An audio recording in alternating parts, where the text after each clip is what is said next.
Hi everyone and welcome to my channel Karoline Snits. My name is Karoline and I live in Scotland with my partner Ben and our dog Thaler.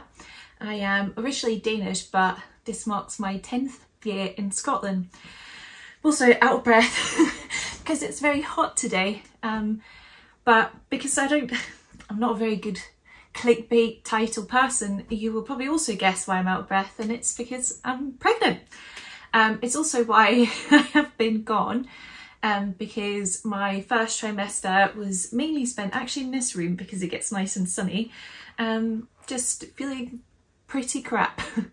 I also didn't want to do a clickbait because I know that there'll be people out there who wants to avoid pregnancy, baby content for a multitude of reasons, and I feel like it's nicer for people to have the choice and knowledge.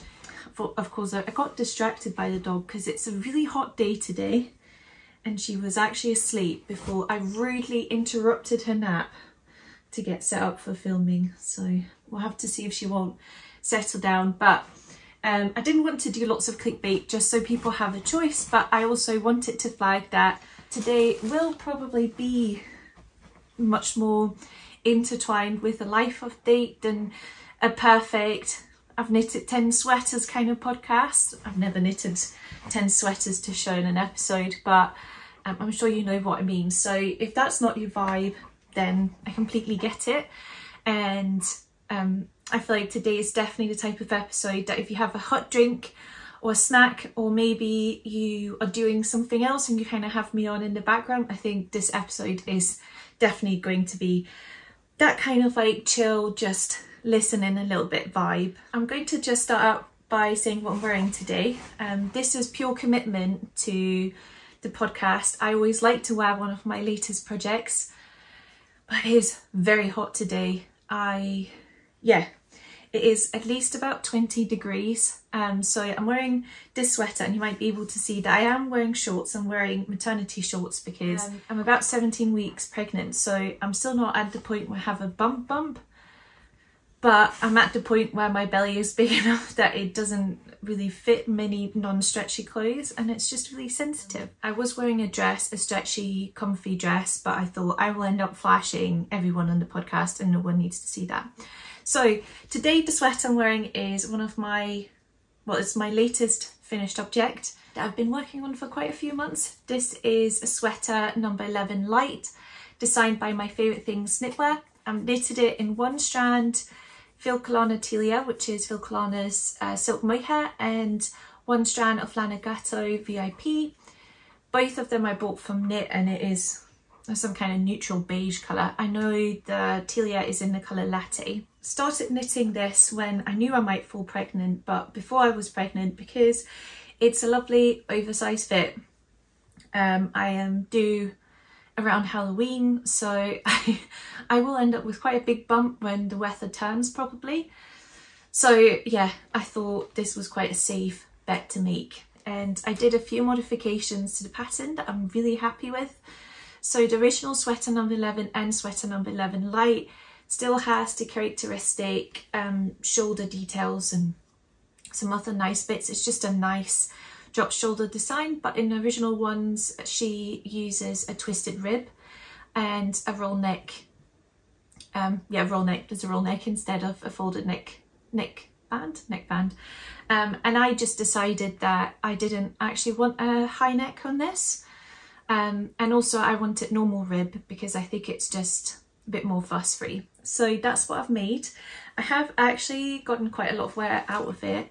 As I said, I started it before falling pregnant, and then I fell pregnant and had a week after I found out where I felt amazing, felt really good, and was so excited and was planning all of the like things I wanted to do and how active I was going to be and all of this. And then just as I hit 6 weeks, the sickness set in big time. And that combined with the fatigue just honestly made me a little bit unable to do more than the absolute bare minimum. And I often felt worse in the evenings. And so I basically didn't knit for weeks. So I was actually far enough that this I would probably have been, at the time, would have been able to finish in a week or two. But because I felt so poorly, I essentially did very, very little. And at the height of my sickness, I didn't do anything. And it seems to be quite a common thing that in the first trimester, when you do feel really bad, that you kind of go off knitting, and then as you start to feel better in your second trimester, you start to get back to it. And I have known people for whom the sickness doesn't pass, and I still have moments where I don't feel as great, but it's not 24/7 like it was. So I'm really, really thankful to have my knitting mojo back. So I finished this just as I was coming to the end of my first trimester, and it kind of coincided with a strong desire to start knitting again. So I'm just going to take that. The dog has now decided to fall asleep on top of all the knitting projects. When I finished this sweater, I had hit the point I was actually desperate to knit, and I do have a project that's currently in the long-term whips. Don't know when I will return to it, and I knew I didn't want to return to that. But at the same time, I had so much like desire to start knitting that I decided just to cast something on that didn't really require much planning. It didn't require much thought, because I had all of this desire to knit, but at the same time also felt the kind of tired where, you know, I wasn't going to knit a perfect lace yoke or something. So I cast on something quite classic, and I am of course in the middle of a row, so that's really helpful for showing off a project like this.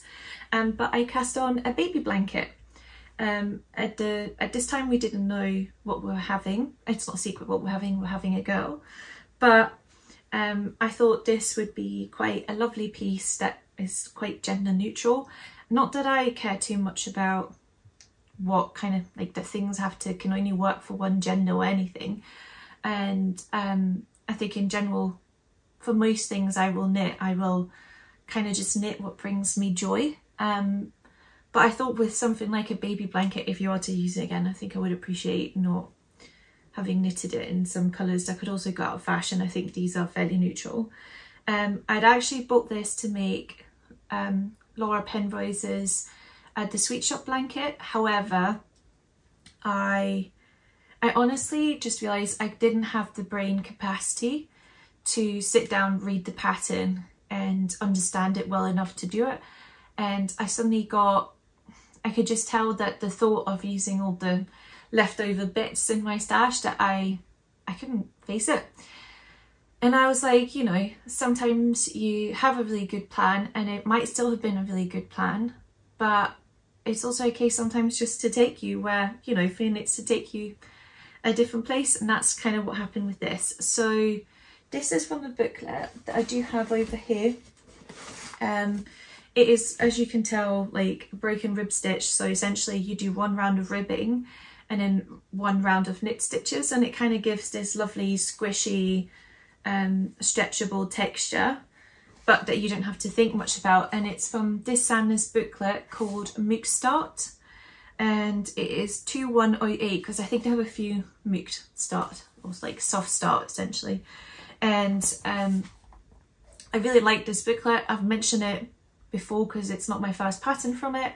It basically has lots of like incredibly basic patterns, and I just think it saves you a bit of money than having to buy all of these patterns individually, because they're all kind of things that people usually knit for babies. So like it has a DK weight cardigan, it has this blanket, it has a cardigan also in this broken rib stitch, and a pair of like leggings and a bonnet.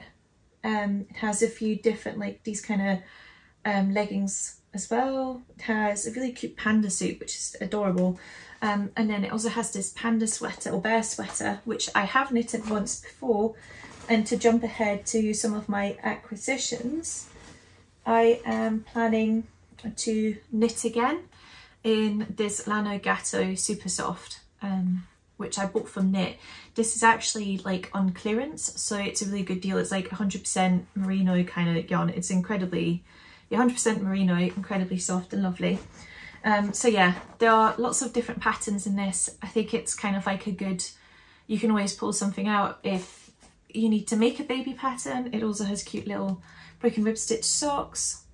Yeah, I would recommend, and I quite like that there are patterns in here that are DK weight if that's what you prefer, but equally there's also knits that are fingering weight, so you have a lot of flexibility. And I think this booklet was really good because I've never had a baby before, and I don't know that many, well, we do have a lot of friends with babies, but I haven't done many baby knits either.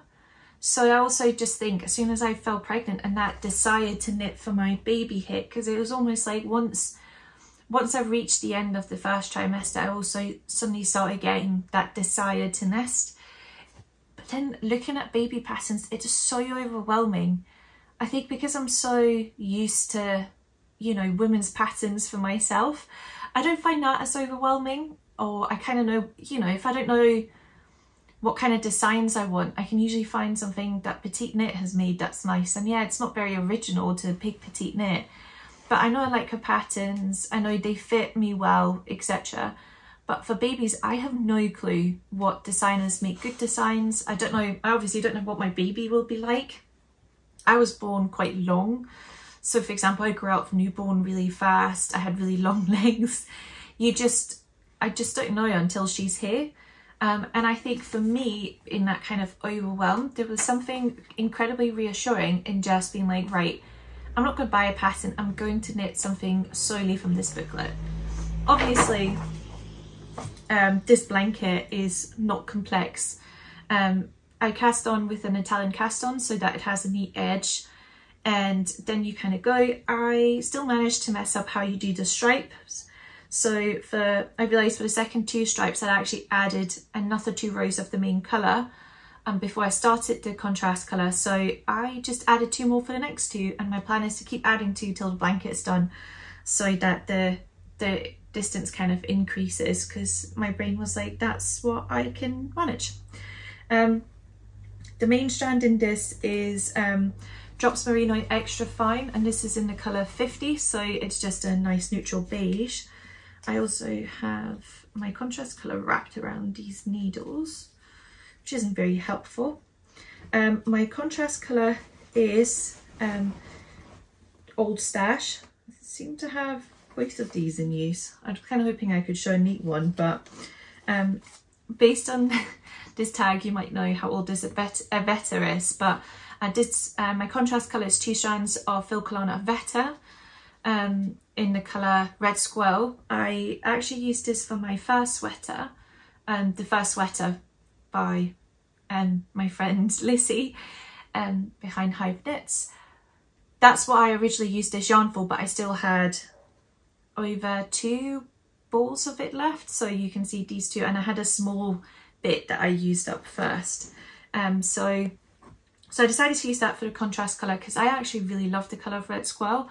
It is probably my favourite kind of like neutral colour. It just kind of goes with everything. It has a beautiful warmth, and I am trying, well, I think I've managed to convince Ben that the nursery should be safari themed, and it would be safari themed regardless of the gender. So I thought this would go really well. As you can guess by, if you didn't know, Drops Merino Extra Fine is a DK weight superwash, so is Avetta, because again, if I end up having a really sicky baby, I know that blankets aren't going to be one of those things I will be wanting to neatly hand wash. I think there'll be clothing items I might be willing to neatly hand wash, because it might not be about the amount of wear they get out of it, but like the joy of making them something special that they wear for a special occasion. Whereas a baby blanket, I would like to use that. I'm quite glad it's just super wash on. I also know that therefore it can grow quite a lot, and this kind of broken rib stitch is an incredibly like stretchy fabric as well. So yeah, I think according to pattern I'm about halfway in length, but we'll see. This is the only blanket that I plan on knitting. I've been really fortunate to have some family visits, and my gran, excuse me, I'm also very burpy, which is a very uncharming side of pregnancy. My gran also brought me some hand knits that like some family hand knits. So I already have 2 hand knitted blankets that wasn't made by me. I also have the sleepsuit that I made for my cousin, which is, actually I'll just go get it, I'll be literally just a second. Here it is, the sleepsuit. So I knitted this for my cousin who was born December 2020, and this is in the newborn, or not newborn, I think it's 0 to 3 months size. It's knitted in Camerose, what is it called? It's like essentially Sniff Nook but with stellina in it, so it's glittery.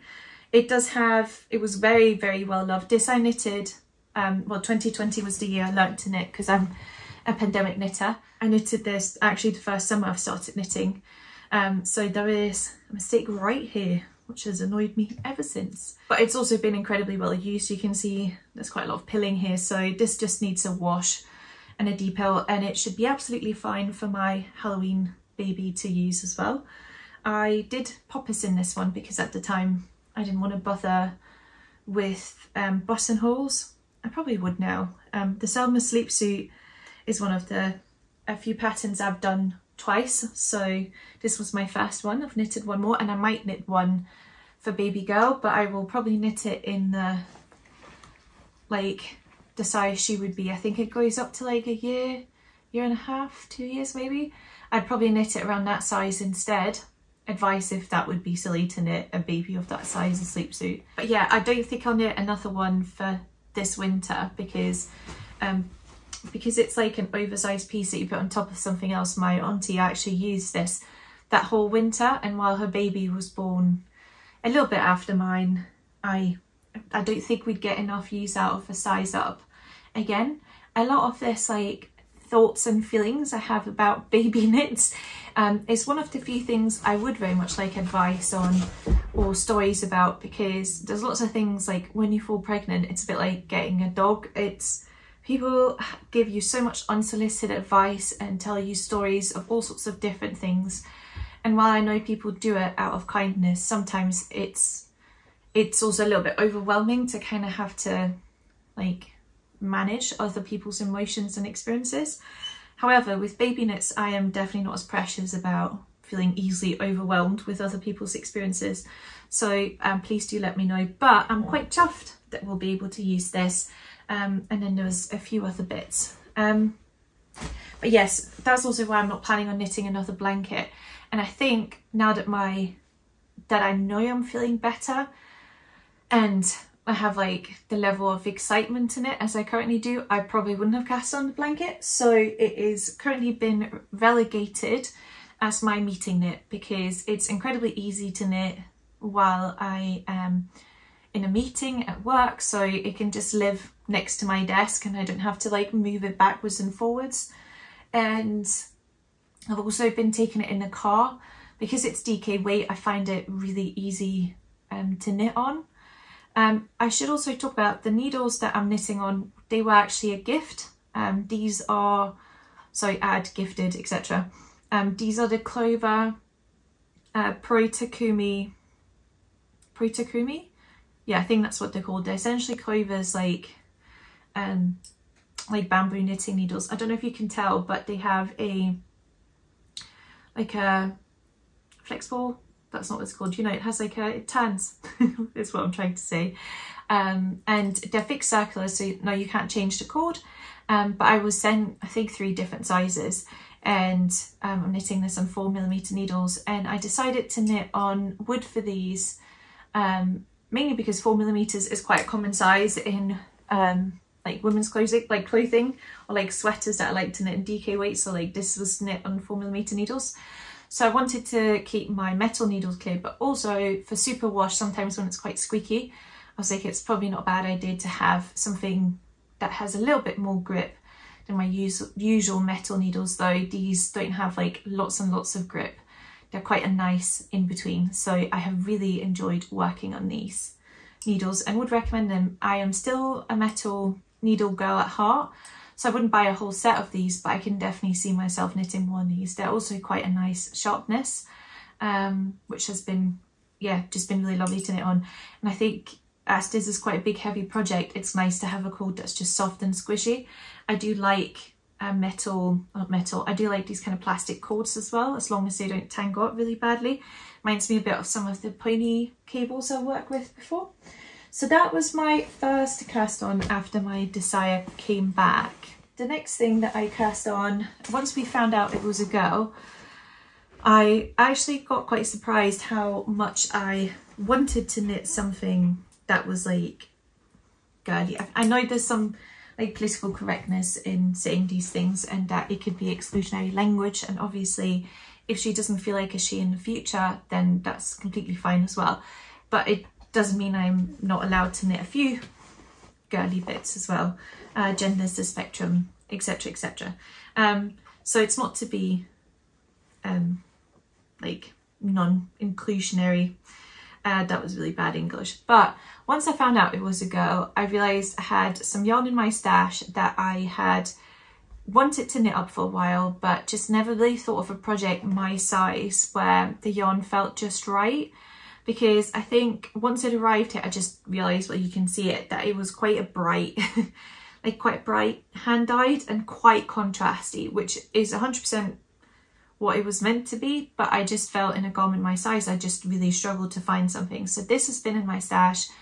This was probably approaching being one of the oldest things in my stash, because I knew, like, I know I bought this before we moved into the house and we've lived here 3 years now. This is a hand-dyed yarn by Zakami.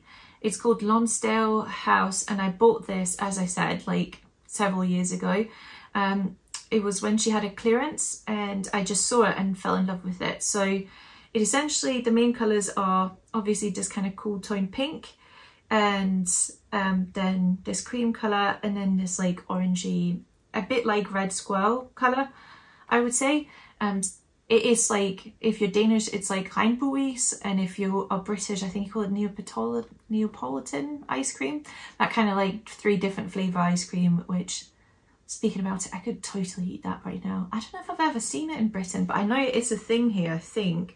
Regnbuis is like a childhood classic for me. But anyway, that is kind of the colours of this. What this is going to become is it's also from the Sandnes booklet.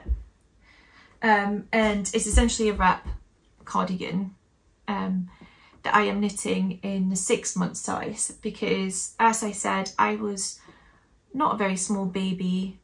I have a feeling our baby isn't going to be that small either.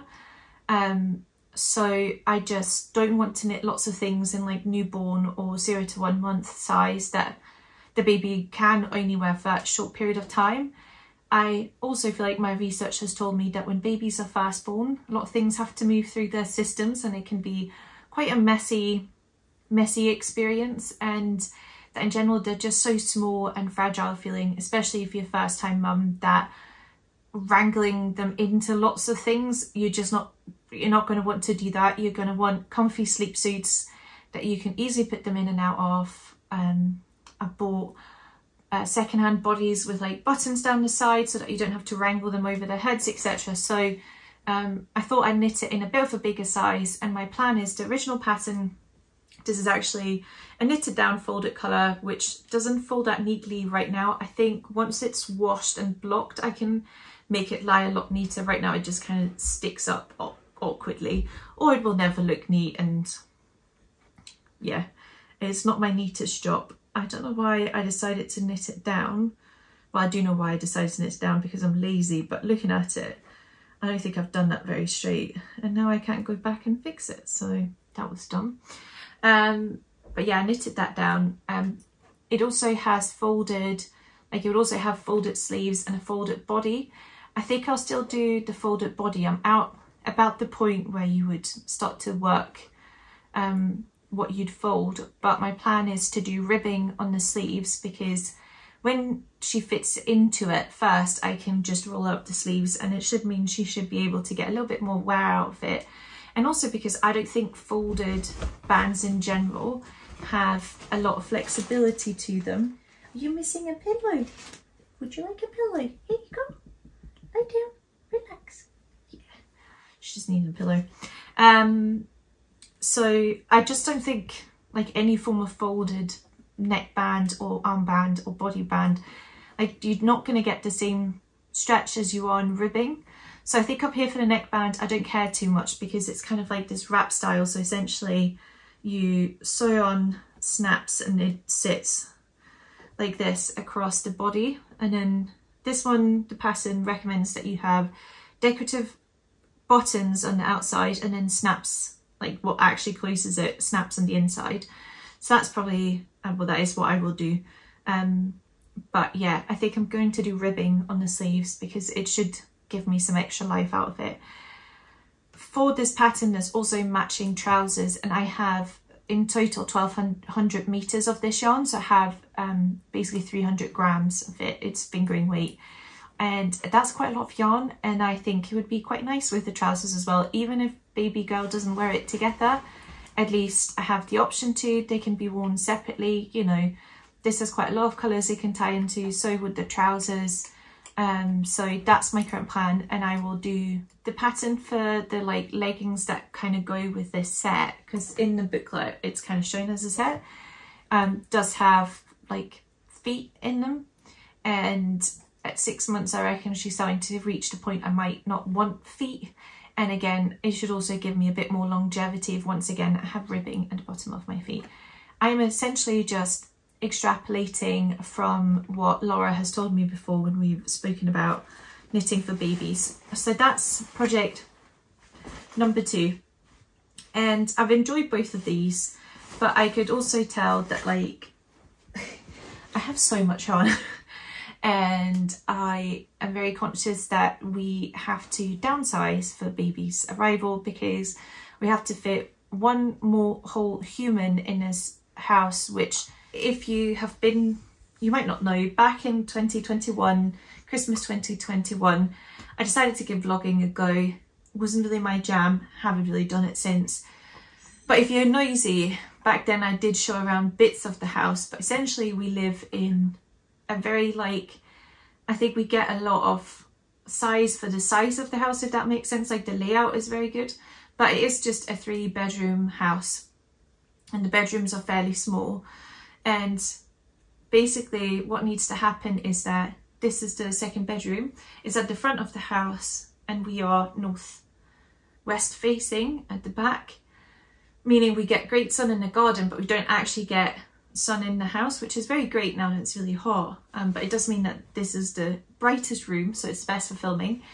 Whereas at the back of the house, we then also have our main bedroom, and we have an office, and the office is small. It's what Brits would call a single bedroom, so it essentially fits, essentially the size of 3 single beds put next to each other. I feel like is an accurate size description. So that is not a big room, but that's currently where I have my home office. It's where my desk for working from home is. You know, we have bookshelves and that kind of thing in there, and it's always kind of been a dumping ground a little bit. Like, it has been neat. It was neat for a while, then it kind of just deteriorated, but that's where baby's girl nursery is going to be. Now, I am well and fully conscious that, you know, it's not like baby pops out and she's like, oh, I want my own room and I'm going to spend lots of time in here. She will be wherever we are.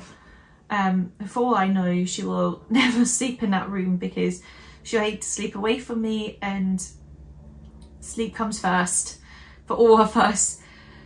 But I still want to prepare a nursery simply because I want to have a room where her things go. I am very conscious of how much mess children make. I do know that. And I'm also just conscious that as we collect things like her clothes, the more like, because they grow so fast in the first year, you need clothes, you know, so many different sizes of clothes. There'll be toys, there'll be lots of other bits. And I think it'll just be nice to have a room that's like set up and dedicated to baby girl. Whereas this 2nd bedroom is therefore going to have to essentially fit 2 rooms in one. So this will continue to be the spare room. We're pushing the bed up against a wall so that we have more space to fit in a bigger desk on this wall where my dressing table currently lives, And then hopefully we should also be able to fit Ben's piano and his amp and guitar in here. What that does mean is that we're currently also moving some beds about, so we'll probably buy a new bed for in here, and underneath this bed is where basically all my yarn lives, and that means that this yarn has to kind of go somewhere else. I am willing to downsize on essentially all aspects of my life. I recently downsized all my books. Essentially was like, I want no more physical books because I literally only read on Kindle. There's no point for me to have a massive pile of books. However, I do want to maintain my yarn stash because I will knit through the yarn. I don't have really any yarn in my stash where I'm like, oh, I'm never ever going to want to knit you. If that happens, I will sell it, but it's not enough that I could like dramatically downsize it. Like I'm not going to sell 5 kilos of yarn. So it has to go somewhere else. But I also think I'm also currently here a little bit with like an early form of nesting where I am just keen to get things organized and to get things downsized. And this whole long intro was to what I have finally cast on. If you watched me for a long time, you might know that I tend to be a 2-project knitter. I tend to have a very easygoing project. Usually it could be a project like this once it kind of hits like Sleeve Island, or like you have to knit the world's bloody longest body that took forever. Or it could be like the blanket is a good example. It could be a pair of socks, like something that is smaller, doesn't require lots of brain power, and something I can just pick up and knit. Hats, that kind of thing.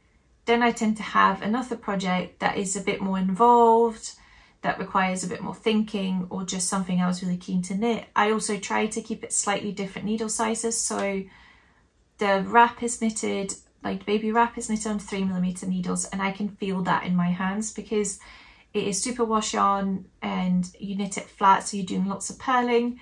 I do feel it in my hands sometimes when I've knit on that for a long time, so I wanted something slightly chunkier. I was then panicking about what do I want to knit for me. I think it surprised me how much my body has already changed. I obviously knew bits about pregnancy, but I have to be honest and say I was definitely not an expert on pregnancy before I fell pregnant. Probably because deep down inside I had this idea I was never going to fall pregnant and therefore didn't think it was necessary, which sounds a bit mental, but it's probably just trying to not set myself up to be really upset. So anyway, I've just been surprised how much my body has already changed, and I am conscious that my belly will change even more. I will obviously have a bigger belly, and I'm also really conscious that postpartum I am putting no pressure on myself to return to like a pre-baby body, which I think is one of the most harmful things ever, like bouncing back and all of these things. Like if I have managed to grow a whole human being in my body and successfully given birth and done all of these bits, I actually think it's completely fair that I will never look like I did prior to pregnancy. And in that postpartum period, I'm not going to put myself on some kind of ludicrous strict diet. But that also means I know that my knits will have to span a wider, like it has to span a bit of different sizes, and preferably at the moment I want to knit things that I can wear when I can't wear many clothes, because I will be incredibly big at the tail end when it suddenly gets cold. I also think I would feel it would be wasteful for me to buy lots and lots of maternity clothes, because I'm conscious that my maternity period is very short. Like, as much as Halloween feels months and months away, I'm also conscious that like when I was in the first trimester, even getting to this point felt like months and months away as well. So I'm still in kind of like that process of what am I going to knit, wanting it to kind of fit what maternity leave will be like, what my life potentially might look like, might not, but also fit after. You kind of have to span a range of sizes, etc. The biggest difference, because as much as my belly is really sensitive and feels massive, it isn't actually size wise all that much bigger. But my boobs, oh my god, I measured them. I haven't gained that much weight, but my boobs are about 10 centimeters like circumference bigger than they usually are, and I can tell like clothes are just fitting differently, mainly because of my boobs. They're finally calming down a little bit with being incredibly sore, but the first trimester, like in the first trimester, it was horrible. They were just so hard. I felt like a teenager again as they just grew, and yeah, something I don't think I'd fully prepared myself for. But anyway, this is a lot of waffling. I told you today would be waffly, so I'm not going to apologise for it. I decided that cardigans are just easy. I have also worn the jacket number 1 that I knitted last year, which is in my favourite things knitwear design.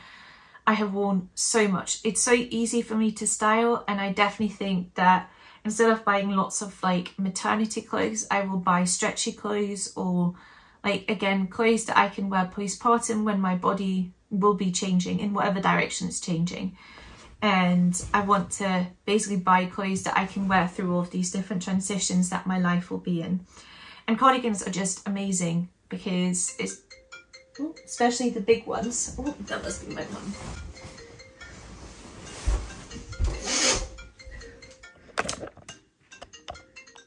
Right as I was about to get to the point, come on babe. And the dog hates when I speak on the phone, so she's weird.